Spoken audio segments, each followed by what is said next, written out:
अस्सलामुअलैकुम बोल न्यूज़ में मैं हूँ जवाद कमाल। मैं हूँ आपके साथ रमशा साजिद। हेडलाइंस आप जान चुके हैं। बुलेटिन का आगाज करेंगे शाम खबर से। पाक बहर की शानदार कमिश्नरिंग परेड से खिताब में फील्ड मार्शल सैयद आसिम मुनीर का दो चौक पैगाम।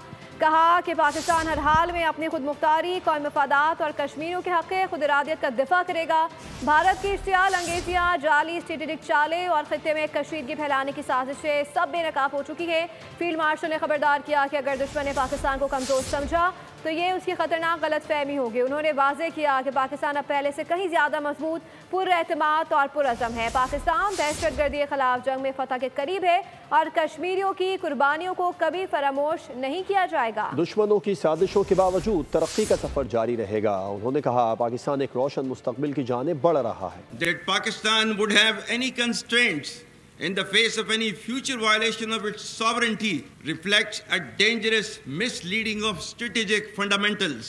As we steadily but surely build our comprehensive national power, any enemy acting on perceived vulnerability of Pakistan under the illusion of strategic impunity or miscalculation would get an assured, swift and a very befitting response. Pakistan will protect its sovereignty and core national interest decisively and without hesitation. The successes of multi-domain operations of Marka-e-Haq shall never recede from the Indian memory.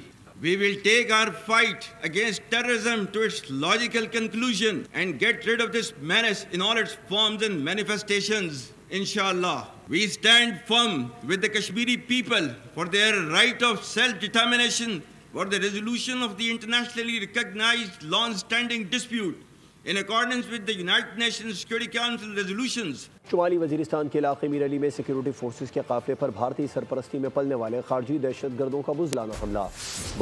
बारूद से भरी गाड़ी खुदकुश हमले के लिए काफिले से टकरा दी। फोर्सेस की लीडिंग ग्रुप ने दुश्मन के मंसूबे को नाकाम बनाया। अफसोसनाक हमले में वतन के 13 बहादुर सपूत शहीद हो गए, जबकि 14 दहशतगर्द अपने अंजाम को पहुंचे। धमाके में 2 बच्चे, एक खातून समेत 3 शहरी भी जख्मी हुए। ISPR के मुताबिक भारत की सरपरस्ती में जारी फितनान खवारिज के अज़ाइम को हर महाज पर नाकाम बनाया जाएगा। फील्ड मार्शल सैयद आसिम मुनीर का कोर हेडक्वार्टर्स पेशावर का दौरा। फील्ड मार्शल को इंसदाद दहशतगर्दी ऑपरेशन और सिक्योरिटी सूरत हाल पर ब्रीफिंग दी गई। सैयद आसिम मुनीर ने बनू छावनी पर हमले में शहीद होने वालों की नमाज जनाजा में शिरकत भी की। फील्ड मार्शल ने बनू CMH का दौरा करके जख्मियों की अयादत की और सिक्योरिटी फोर्सेस के जज्बे और अज़म को सराहा। सैयद आसिम मुनीर का कहना था कि फोर्सेस भारतीय स्पॉन्सर्ड फितना अल ख्वारिज के खात्मे के लिए कोशा हैं। शहर कायद में अब्र रहमत बरसने के दौरान शानदार तकरीब। Pakistan navy academy PNS Rahbar Karachi में मिडशिपमैन और शॉर्ट सर्विस कमीशन कोर्स की पुरवकार पासिंग आउट परेड मुनक़िद हुई। फील्ड मार्शल सैयद आसिम मुनीर मेहमान खुसूसी थे। चाको चौबंद दस्ते ने उन्हें सलामी दी। फील्ड मार्शल ने परेड का मुआयना किया। बहरीन, इराक और रियासत फ़लस्तीन, जमहूरिया ज्यूनी और जमहूरिया तुर्किया के कैडेट्स ने कमीशनिंग परेड में हिस्सा लिया। 123वें मिडशिपमैन और 31वें शॉर्ट सर्विस कमीशन कोर्स की commissioning. Pakistan navy academy PNS Rahbar Karachi में पुरवकार पासिंग आउट परेड हुई। तिलावत कुरान पाक से तकरीब का बाकायदा आगाज हुआ। फील्ड मार्शल सैयद आसिम मुनीर तकरीब के मेहमान खुसूसी थे, जिन्हें नेवी के चाको चौबंद दस्ते ने सलामी दी। फील्ड मार्शल सैयद आसिम मुनीर ने परेड का मुआयना किया। फील्ड मार्शल आसिम मुनीर ने पास आउट कैडेट्स में नुमाया पोजीशन हासिल करने वालों में इनामात तकसीम किए। And winner of Academy Search is Midshipman Sayane Hashmat. Pass out होने वाले कैडेट अब्दुल रहमान ने आज़ादी शमशीर हासिल की। The best all-round midshipman and winner of Sword of Honor is Midshipman Abdul Rahman. इस शानदार तकरीब में आला फौजी हुक्काम और सिफारतकार शरीक हुए। जरा सी बारिश से शहर कायद का हशर नशर बिगाड़ दिया। गलियां और महल्ले तालाब का मंजर पेश करने लगे। बरसात ने नई नवेली सड़कों को भी डिबो कर रख दिया। कई इलाकों में तो गुछने पानी जमा हो गया। शहरियों की आमदोरफ्त मुतासिर हुई। काम पर जाने वाले फंस कर रह गए। इंतजामिया ने अर्बन फ्लडिंग का खदशा जाहिर कर दिया। थोड़ी सी बारिश कराची वालों की जान पर बनाई। उबले गटर, बहता पानी, मेट्रोपॉलिटन सिटी किसी देहात का मंजर पेश करने लगा। नॉर्थ कराची के कई मकामात पर नाले उबल पड़े। सफाई न होने की वजह से शहरियों की जिंदगी अचीरन होकर रह गई। सड़कों पर जगह जगह खोदे गए गढ़ों में पानी खड़ा होने से ट्रैफिक की रवानी भी मुतासिर हुई। लियारी का इलाका बगदादी भी डूब गया। गली मोहल्लों में पानी भर गया। इलाका मकीन परेशान होकर रह गए। हैदरी में सड़कें ज़ेरे आब आ गईं। मुतअद्दिद मोटरसाइकिलें और रिक्शे पानी में जाने से बंद हो गए। अस्करी पार्क जाने वाली सड़क भी तालाब का मंजर पेश करने लगी। मलीर, शाह फैसल, लांडी, चौरंगी के अंदरूनी इलाकों में भी पानी भर गया। शहर में बारिश का सिलसिला वक्फे से जारी है। शर्की गरबी अजला समेत गुलशन हदीद तक बरसात है। मौसम खुशगवार हो गया। सबसे ज्यादा बारिश गुलशन मेहमान में 23 मिलीमीटर रिकॉर्ड हुई।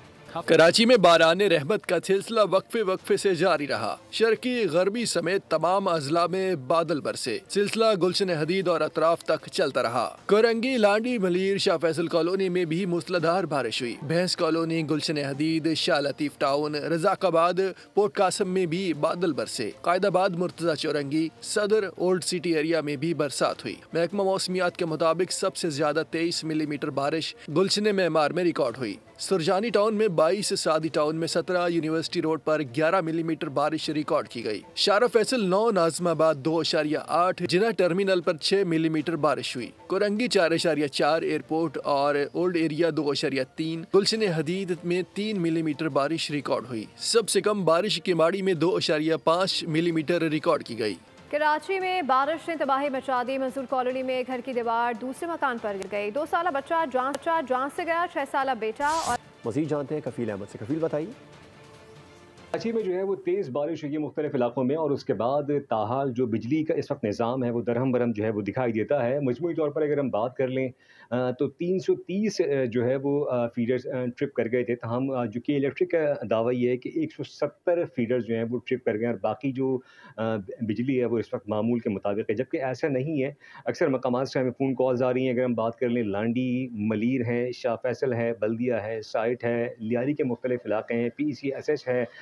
इसके अलावा अगर मंगो पीर की अगर बात कर लें, न्यू कराची के मुख्तलिफ ब्लॉक्स के अंदर जो है वो इस वक्त लाइव लोड शेडिंग है। तो इस वक्त ये तमाम सूरत हाल है, और बाज़ जगहों पे जहाँ निकासी आब नहीं हो सकी है पानी की, वहाँ असकुद की इलेक्ट्रिक ने जो है वो बिजली को बंद किया कि ना खुदा ना खास्ता वहाँ करंट लगने के वाक़यात रूनुमा ना हो जाए। ताहम उनकी एहतियात जो है वो इस वक्त उनका कहना ये है कि जो शहरी जो खंबे हैं, पोल्स हैं कि इलेक्ट्रिक के उससे दूर रहें, क्योंकि इस वक्त मुख्तलिफ इलाकों में बहुत तेज़ भी जो है वो बारिश हुई है, और कई के फिट जो है वो पानी भी इस वक्त जो है वो बारिश के बाइस मौजूद है। और तहम इस वक्त बहुत शुक्रिया कफील अहमद, आगाह कर रहे थे। कराची में बारिश के बाद सड़कों की सूरत हाल बदतरीन हो गई है। नॉर्थ कराची इकबाल प्लाजा के करीब नाले उबल गए, पानी सड़कों पर आ गया। कारोबार करने वाले अज़ियत में मुब्तला है, आने जाने वाले शदीद परेशान हैं। इलाका मकीनों ने शिकायत की है कि कई बार शिकायत के बावजूद मुताल्लिका इदारों ने सफाई का कोई बंदोबस्त नहीं किया। मकीनों ने फौरी नकासियाब और सफाई का मुतालबा किया है। कराची में बारिश के बाद शहर गंदगी के ढेर में तब्दील हो गया। जगह जगह पानी, कीचड़ और गंदगी के ढेर लग गए। Lyari, Baghdadi, Najmabad, buffer zone, Liaquatabad, Malir और गुलशन हदीद में जगह जगह पानी जमा है। शहरियों का पैदल और गाड़ी चलाना दुश्वार हो गया। खुर्रम गुलजार इस बारे में हमें मजीद अपडेट करेंगे। क्या सूरत हाल है खुर्रम? तो कराची में बारिश के बाद हम देख रहे हैं कि शहर जो है वो गलाजत और गंदगी के ढेर में तब्दील हो गया है। जगह जगह कीचड़ और गंदा पानी, बारिश का पानी जो है वो जमा हो गया है। लोगों का घरों से बाहर निकलना मुहाल हो चुका है। इस वक्त में मौजूद है लियाकताबाद बैरिंग रोड के ऊपर, और इस रोड पर आप देख रहे हैं कि फुटेज में देखा जा सकता है कि पूरी गली जो है वो इस वक्त तालाब का मंजर पेश कर रही है। कुछ शहरी यहाँ मौजूद हैं, यहाँ के मुकामी, इनसे बात कर लेते हैं। भाई वो कोई भी नहीं आ रहे हैं, इंतज़ामिया बिल्कुल कोई एक्शन ही नहीं ले रही है। पानी का बड़ा मसला है यहाँ, हमारा चलना फिरना हर चीज़ मुश्किल हो रही है। पाँव ख़राब हो जाते हैं इस पानी में। ये एक महीना इस तरफ कोई आएगा ही नहीं। ये गटर के ज़रिए जाएगा, गटर कोई खोलने वाला है ही नहीं, ना कोई आता है ना और कुछ। सब गटर भरे पड़े हैं, ये सब गटरों का पानी आ रहा है। गटरों की कोई सफाई सिस्टम ही नहीं है, कोई और हिसाब किताब नहीं है भाई। ठीक है, बिल्कुल। जो शहरी हैं यहाँ के, उनका ये कहना है कि जो पानी यहाँ पर अब कई महीनों तक जो है वो खड़ा रहेगा। जो सेवरेज की जो लाइन है वो पानी की आपका शुक्रिया तफसीलात के लिए। कराची के मुख्तलिफ इलाकों में गरज चमक के साथ तेज़ बारिश के बाद मुख्तलिफ इलाकों की बिजली गायब है। आवाम का कहना है कि इलेक्ट्रिक ने नाक में दम करके रख दिया। बारिश के बाद यही सूरत हाल होती है और इलेक्ट्रिक का निज़ाम मुकम्मल नाकाम नज़र आता है। ये जाना मुश्किल हुआ है, हर गली के अंदर इतना पानी है, और वो गटरों का पानी भी उसमें शामिल है। लोड शेडिंग तो पहले तो थी, बारिश का बहाना लेके इन्होंने 8-10 घंटे लोड शेडिंग रहती है। कोई फॉल्ट भी आया था, बोलते हम हाथ नहीं लगाएंगे, कहीं खंभे पे करंट आ रहा होता है। जब ये लोग डर रहे हैं तो हम लोग कहाँ जाएंगे? के इलेक्ट्रिक से तो हम लोग बहुत परेशान हो गए। पूरा दिन लाइट नहीं होती। के इलेक्ट्रिक का मसला हल करते हैं और हमें लाइट दी जाए। इन्होंने हमारी जिंदगी आराम कर दी हैं। भाई जगह जगह पानी है, औरतें गिरे हैं, बच्चे गिरे हैं, मोटरसाइकिल गिरे हैं। इसी वजह से हम आज भी ड्यूटी पे लेट आए हैं। औरतें गिरे हैं, बच्चे गिरे हैं, मोटरसाइकिल गिरे हैं, गाड़ियों के एक्सीडेंट हो रहे हैं। बहुत ज़्यादा मुश्किल है भाई। देखो यहाँ तक पानी है, घुटनों से नीचे तक पानी है। बाइक पूरी डूब जाती है पानी में, कैसे चलेगी बाइक? ये तो खड्डे जो गैस लाइनों ने इतने खोदे हैं वो फुल हो ही नहीं रहे। फिर पूरे पत्थर पूरा कराची तोड़ के रखा हुआ है, कोई एक जगह नहीं है जो महफूज हो। कराची तो बर्बाद हो चुका है, इसके बारे में और क्या कह सकते हैं। बहुत अजाब हो गया हमारे लिए। देखो आप देख सकते हो, ये कैमरा सामने लगाओ, हर जगह पे ये हाल है। तो भाई हम लोग क्या करें? और वोट लेने के लिए ऐसे आते, घर पे बातें ऐसे करते हैं ना लोग के भाई हम ये कर देंगे, ये कर देंगे। खैबर पख्तूनख्वा में बारिश, आंधी और सैलाब तबाही मचा दी है। PDMA के मुताबिक गुज़श्ता 48 घंटों में मुख्तलिफ हादसात में 19 अफराद जाँ बहक और 6 जख्मी हुए हैं। सबसे ज़्यादा नुकसान स्वात में हुआ, जहाँ 13 अफराद जिंदगी की बाजी हार गए। मजमूई तौर पर 56 घरों को नुकसान पहुँचा। PDMA ने ज़िला इंतजामिया को फौरी इमदादी कार्रवाइयाँ यकीनी बनाने की हिदायत कर दी। खैबर पख्तूनख्वा में तूफानी बारिशों और सैलाब ने कहर ढा दिया। PDMA की जारी करदा इब्तदाई रिपोर्ट के मुताबिक 48 घंटों के दौरान मुख्तलिफ हादसात में 19 अफराद जान की बाजी हार गए, जिनमें 6 मर्द, 5 खवातीन और 8 मासूम बच्चे शामिल हैं। बारिश के दौरान 6 अफराद जख्मी भी हुए। बारिशों और लैंडस्लाइडिंग से 56 घरों को नुकसान पहुंचा, जिनमें 6 मुकम्मल तौर पर मुनहद्दिम हो चुके हैं। सबसे ज्यादा मुतासिरा जिला सवात हुआ, जहां 13 अफराद जाँ बहक और 6 जख्मी हुए। PDMA ने जिला इंतजामिया को फौरी इमदाद और जख्मियों को बेहतरीन तिब्बी सहूलियात फराहम करने की हिदायत जारी कर दी है। PDMA के मुताबिक बारिशों का सिलसिला 1 जुलाई तक जारी रहेगा। कराची में बारिश के बाद मौसम खुशगवार हो गया। बारिश का मजा दोबारा करने के लिए आवाम ने गुरु मंदिर की फूड स्ट्रीट का रुख कर लिया है। साद शरीफ हमें बताएंगे। साद बताएगा कैसे एंजॉय कर रहे हैं शहरी इस मौसम को? बिल्कुल मानसून का पहला स्पेल शहर कायद में बादल बरस पड़े, जिसके बाद हम ये देख रहे हैं कि कराची के शहरी इस मौसम को एंजॉय करने के लिए मुनफरिद और लजीज खानों के लिए मुख्तलिफ जगह का रुख कर रहे हैं। मैं इस वक्त गुरु मंदिर में मौजूद हूँ। यहाँ पर हमारे साथ कुछ शहरी भी मौजूद हैं। सर अस्सलाम वालेकुम। वालेकुम अस्सलाम रहमतुल्लाह। मज़ा भी है, मजबूरी भी है यार। हालात ऐसे हो गए हैं कि ज़रा सी बारिश हो जाए और पूरा शहर बंद। तो अब इसके अलावा हुकूमत ने हमारे लिए कुछ छोड़ा भी नहीं है। सारी टूटी हुई सड़कें हैं खुदे, तो फिर ये एक एक्टिविटी खाना पीना रह जाता है हमारे पास। कराची के जो खाने हैं माशाल्लाह VIP दुनिया इसको मानती है। इतने चटपटे हैं, बस बंदा इसके अलावा रह ही नहीं सकता खाए पी बगैर। देखिए जी, इसमें कोई शक नहीं है कि जो कराची के खाने हैं वो बहुत ही ज़्यादा लजीज हैं और हर जगह पे माने जाता है। कराची का जो खास तौर पर जो टेस्ट है। बहुत शुक्रिया साद गुजर, अपडेट कर रहे थे। पीपल्स पार्टी ने सिंध का बुरा हाल करके रख दिया है। जुल्म की बात यह है कि कराची वालों को पानी देने के बजाय बेच रहे हैं। अवाम पाकिस्तान पार्टी के रहनुमा मिफ्ता इस्माइल सिंध हुकूमत पर बरस पड़े। प्रेस कॉन्फ्रेंस में कहा कि करप्शन करनी है तो कर लो, लेकिन कुछ पैसे तो लगा दो। तासुब इतना है कि कराची वालों को नौकरी बेचते भी नहीं है। ट्रक डंपर लोगों को कुचल रहे हैं। पुलिस तमाशा देख रही है। बनने के बाद हाल ये है आपका कि 69% स्कूलों में बिजली नहीं है, 39% स्कूलों में बाउंड्री वॉल्स नहीं है, 70 लाख बच्चा सिंध में स्कूल में नहीं है। पीपल्स पार्टी का तालीम से कोई ध्यान नहीं है, इसीलिए 17 साल बाद सिर्फ हम पीछे गए हैं, आगे नहीं गए। कराची के बेशतर इलाकों में 40% से ज्यादा इलाकों में पानी नहीं आता। टैंकरों में आप खरीद सकते हैं पानी, इसका मतलब है कि पानी है, सिर्फ हाइड्रेंट्स लगाएं। किस और शहर में दुनिया के हाइड्रेंट्स लगे होते हैं? बड़े बड़े लोगों के हाइड्रेंट्स होते हैं जो पानी बेचते हैं, जो करोड़ों रुपया महाना कमा रहे हों। कुछ बात सामने है सवात की। दरिया सवात में एक ही खानदान के डूबने वाले 8 अफराद की नमाज जनाजा डस्का के मुख्तलिफ इलाकों में अदा कर दी गई है, जिसमें शहरियों की बड़ी तादाद ने शिरकत की।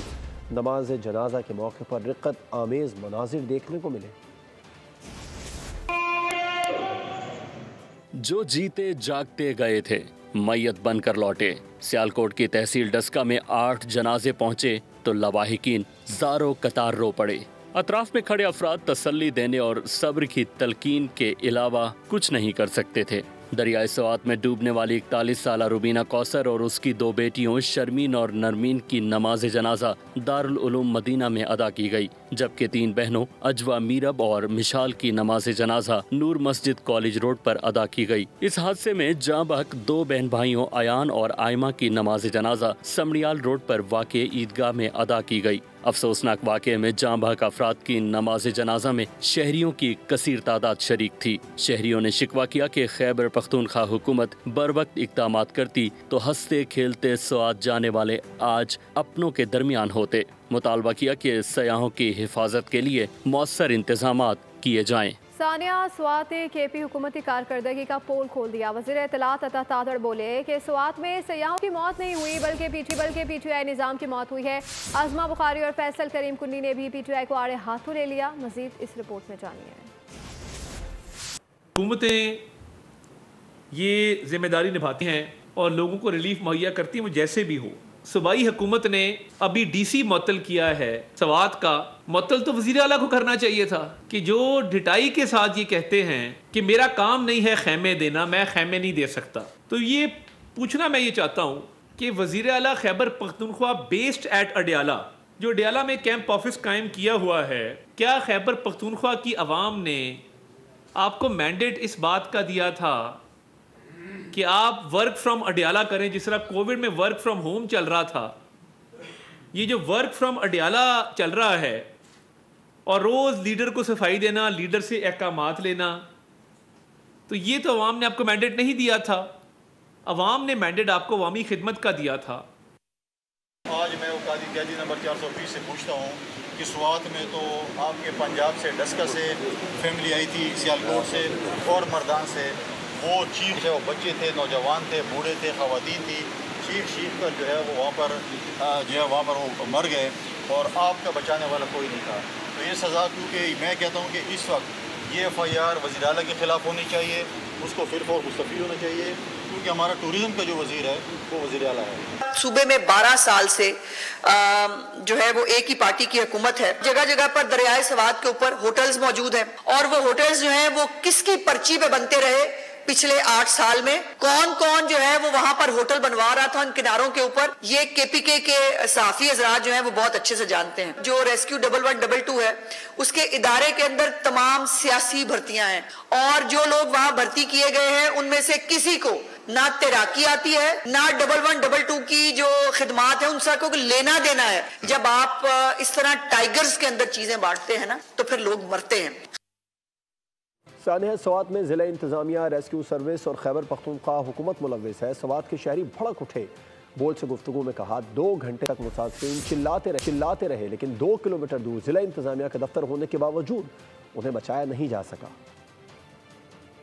अपने दफ्तरों में सो रहे हैं, पैसे जमा करते हैं, लोगों से पैसे मांगते हैं, क्रश माफिया की बुनियाद पर, होटलों की बुनियाद पर। कल भी आए थे उधर होटल रेस्टोरेंट जो सेल करते थे, पहले नहीं आया, वाक़या हुआ है, आइंदा भी ऐसे वाक़े हो रहे हैं। ये एक वाक़या नहीं है कि हम इस पर रो रहे हैं, पंजाब के मेहमान आए हैं और इस पर हम रो गए थे, आइंदा भी ऐसे हो रहा है। कल जो वाक़े में मुलव्वस है, सबसे पहले तो हमारे ज़िले इंतज़ामिया है, वो बिल्कुल टॉप प्रायोरिटी पर उस पर FIR होना चाहिए। दूसरे नंबर पर हमारा जो 1122 का जो महकमा है, जो करप्शन के नाम पर सूबाई हुकूमत ने इधर कायम किया है, बदकिस्मती से 1 घंटे बाद जब वो इधर पहुँचे तो फिर उसके साथ सामान और जो रेस्क्यू करने के औजार थे वो नहीं थे।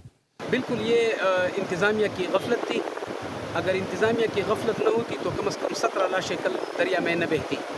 और ये दरिया स्वात में लाशें नहीं बही हैं, हमारी इज़्ज़त, हमारी गैरत, इसका जनाजा निकला है कल। स्कीम में संगीन करप्शन बेनकाब हो गई है।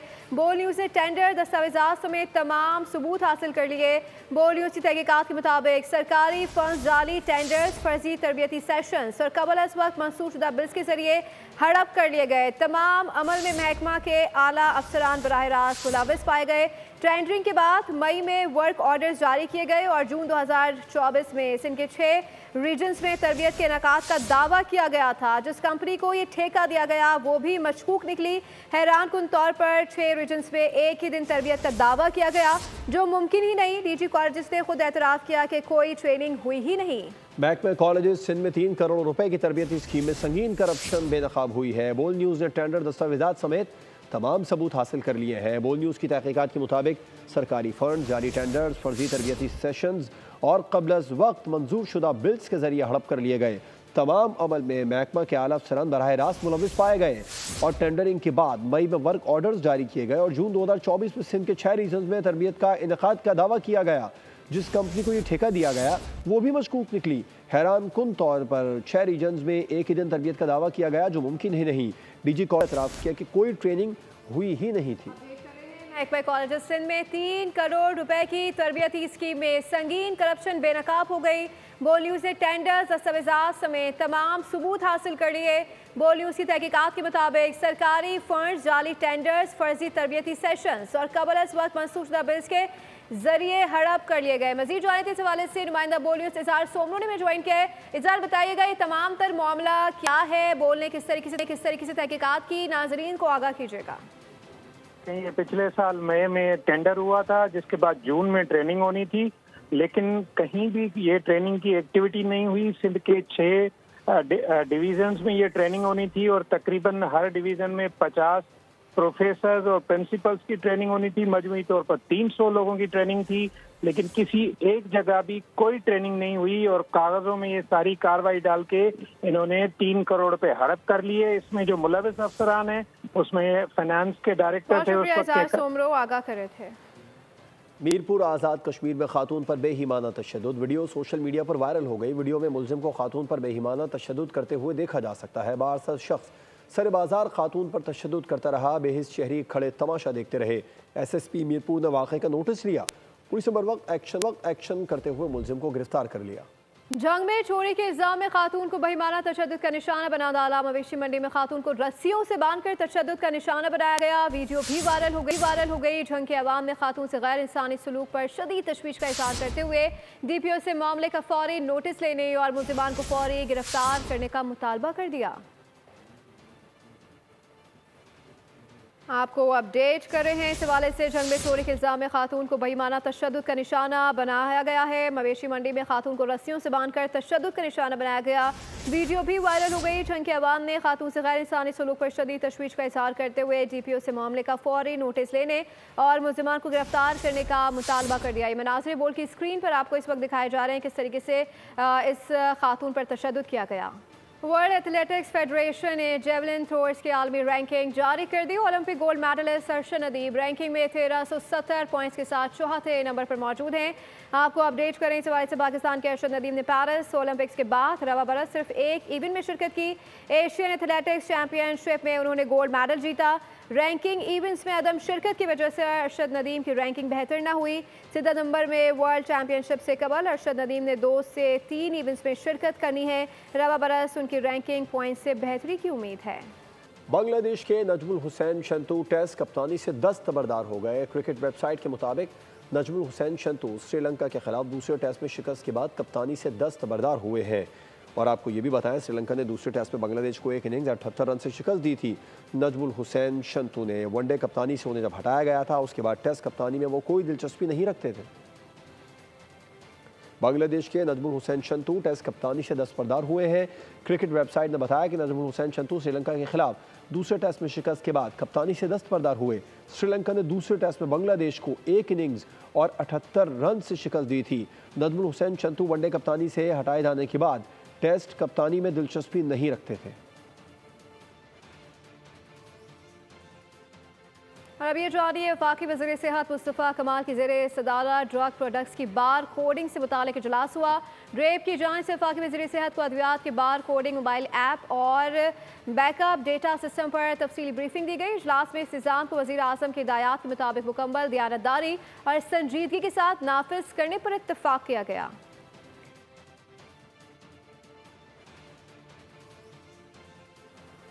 न्यूज़ बुलेटिन से फिल वक्त इतना। मज़ीद बाखबर रहने के लिए विजिट कर सकते हैं हमारी वेबसाइट boldnews.com। देखते रहिए।